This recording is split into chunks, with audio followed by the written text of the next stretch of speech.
Ukrainian troops are fighting to keep a lifeline open for the embattled city of Bakhmut. A CNN team reports near constant artillery fire in the town of Khashiv Yar, a key supply route. The fighting suggests Ukrainians are working hard to keep Russians away from that road as they try to regain ground in Bakhmut. Well, meanwhile, Ukraine says its energy system has been struck by more than 1,200 Russian rockets and drones. The statement didn't say over which period of time, but the energy grid has been repeatedly targeted for months. And we're hearing personal stories from a group of Ukrainian children who were allegedly deported by Russia. More than 30 of them returned to Ukraine on Friday after spending months in Russia and occupied Crimea. CNN's Nick Payton-Walsh was there when the children were reunited with their families.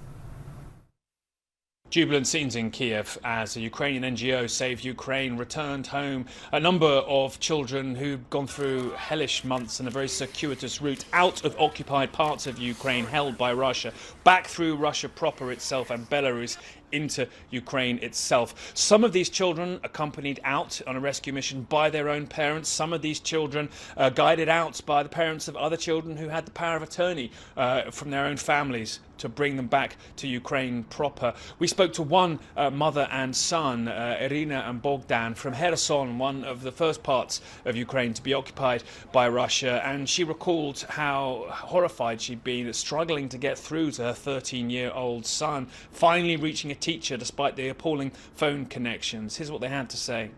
We were driving here for nearly a week, and I met my mother for the first time in 6 months. We went to the summer camp for 2 weeks, but we got stuck there for 6 months. Why should I cry now? But I cried when I saw my mom from the bus. I'm very happy to be back. There was no phone connection. I was very worried. I didn't know anything, whether he was being abused, what was happening to him. I was calling his teacher, asking for at least 5 minutes just to hear my son's voice, to make sure he was all right. My hands are still shaking. Now, Bogdan, they're very cavalier, flippant, seems to have sort of washed off him all the fear of those months, but it's still clear that for 6 months he was held against his will there. And part of a number of stories we heard of these rescued children deported, held against their will, some further inside Russia or in occupied parts of Ukraine, part of this pattern of behavior that's behind the International Criminal Court's indictment against Russian President Vladimir Putin and his envoy for child welfare, saying this is happening, according to Ukraine, on a scale of possibly tens of thousands of children. But startling scenes of jubilation here as this NGO continues to try and bring to light, through small numbers of children rescued and brought back to Ukraine, quite frankly, the horror of these families forcibly separated by Russia during their invasion. Nick Payton-Walsh, CNN, Kiev, Ukraine. The woman accused of the bombing that killed Russian military blogger Vladlen Tatarsky is said to be cooperating with investigators.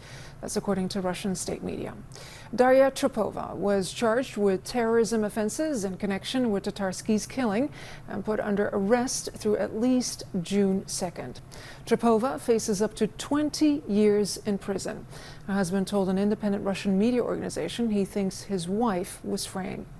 Meanwhile, hundreds of people gathered at a Moscow cemetery on Saturday for Tatarsky's funeral. He was accorded military honors, including a gun salute and a military band. Among those who attended the funeral was Wagner chief Yevgeny Prigozhin. A Russian Duma member spoke to reporters after the service. He always said what he thought. His life was bright, was true. It was, it is, and it will be an example for those young people who today live for Russia, where people of different views stand side by side together, including people of the opposition standpoint, stand for the country, for its future, for the president. Moscow has blamed Ukraine for the bombing, an allegation that Kyiv has denied.